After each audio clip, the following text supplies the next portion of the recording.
샬롬 류선생의 구속사 천국열차 유도순 목사님의 신구약 성경 파노라마를 낭독하는 시간입니다. 지금은 사도행전 파노라마 25장 1절에서 22절까지입니다.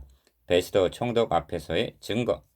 베스도가 도임한 지 3일 후에 가이사랴에서 예루살렘으로 올라가니 대제사장들과 유대인 중 높은 사람들이 바울을 고소할세. 1절에서 2절. 이 점에서 대적자들이 바울을 얼마나 증오하며 없이 하려고 총력을 기울이고 있음을 보게 됩니다. 베스도가 신임 인사차 예루살렘을 방문한 자리에서 대제사장과 유대인 중 유력자들이 바울을 송사하고 있는 것입니다.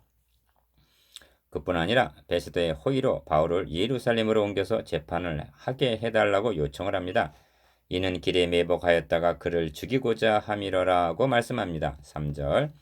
본문은 세 단락으로 나눌 수가 있습니다. 첫째 단락 1절에서 5절 대적의 괴계를 허사가 되게 하심. 둘째 단락 6절에서 12절 가이사에게 호소함. 셋째 단락 13절에서 22절 아그리빠 왕에게 증거할 기회가 마련됨.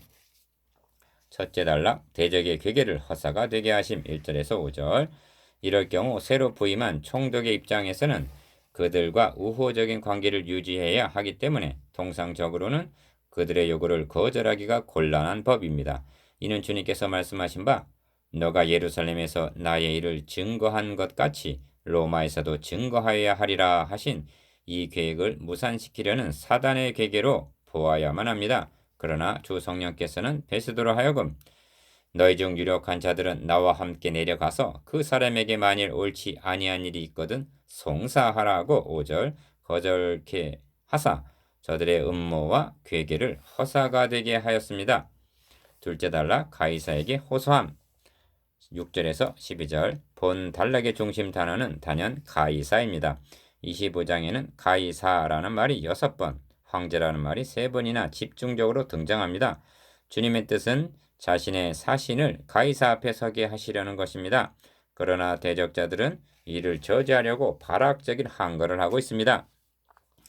예루살렘에서 내려온 유대인들이 둘러서서 여러 가지 중대한 사건으로 송사하되 능히 증명하지 못한지라 합니다. 7절 저들이 송사한 중대한 사건이 무엇인지 말씀하고 있지 않지만 바울의 변명을 통해서 어렵지 않게 추론할 수가 있습니다.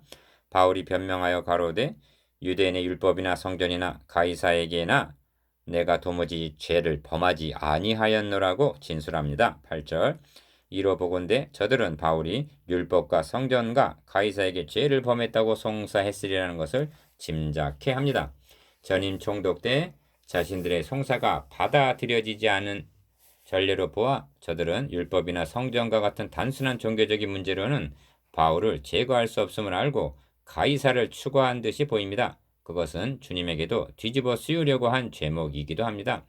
누가가 중대한 사건이라고 말한 것이 다름이 아닌 가이사에게 죄를 범했다는 죄목이었을 것입니다.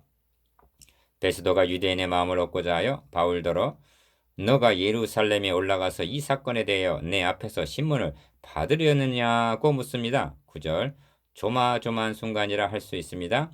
이 점은 앞단락 1절에서 5절까지 해서 나왔을 법한 일입니다. 그러나 주께서 막으신 것입니다. 바울은 만일 내가 불의를 행하면 무슨 사죄를 범하였으면 죽기를 사양치 아니할 것이나 사죄라는 것은 죽을 죄. 만일 이 사람들의 나를 송사하는 것이 다 사실이 아니면 누구든지 나를 그들에게 내어줄 수 없었나이다. 내가 가이사께 호소하노라고 상소를 합니다. 11절 베스도가 배석자들과 상의하고 너가 가이사에게 호소하였으니 가이사에게 갈 것이니라고 재판을 마칩니다. 12절 결말이 어떻게 반전이 되었는지 보셨습니까? 대적자들은 바울을 죽이기 위하여 가이사를 끌어들였습니다. 그러나 이것이 도리어 바울이 가이사에게 가게 되는 계기가 되고 만 것입니다. 대적자들은 자기가 놓은 올무에 자신이 걸리고 만 것입니다. 주님께서 한 번 작정하시면 누구도 막을 수는 없는 것입니다. 셋째 단락 아그리빠 왕에게 증거할 길이 마련됨. 13절에서 22절 수일 후에 아그리빠 왕과 버니게가 베스도에게 문안하러 가이사랴에 와서 여러 날을 있더니 13절 바울의 일이 화제에 오르게 되었습니다. 베스도는 말합니다. 원고들이 서서 나에 침략하던 것 같은 악행의 사건은 하나도 제출지 아니하고 오직 자기들의 종교와 또는 예수라 하는 이의 죽은 것을 살았다고 바울이 주장하는 그 일에 관한 문제로 송사하는 것뿐이라. 18절에서 19절. 아그리빠가 베스도더러 이르되 나도 이 사람의 말을 듣고자 하노라. 베스도가 가로되 내일 들으시리이다 하니라. 22절. 이런 본문을 대할 때 육에 속한 사람처럼 사건의 표면만을 보아서는 아니 됩니다. 우선 바울의 입장이 되어서 생각해 보십시오. 틀림없이 주 하나님께 감사를 드렸을 것입니다. 왜냐하면 왕과 왕비와 고관 대작들 앞에서 주님을 증거할 기회를 마련해 주심을 인해서입니다. 아그리빠의 말을 유의해 보십시오. 바울을 신문하겠다고 말하고 있지 아니합니다. 나도 이 사람의 말을 듣고자 하노라 합니다. 이것이 우연히 주어진 기회라고 생각하십니까? 이제 헤롯 아그리빠가 누구인가? 그 가계를 더듬어 보아야만 합니다. 헤롯 대왕은 아기 예수를 죽이려고 예루살렘에 2살 이하 된 영아를 살해한 자입니다. 그의 아들이며 갈릴리 분봉왕이었던 헤롯 안디바스는 세례 요한의 목을 베어 죽인 자요. 예수님을 신문한 자입니다. 그의 손자 헤롯 아그리빠 1세는 12장 2절에 기록되어 있는 야고보를 칼로 죽이고 베드로를 옥에 가둔 자입니다.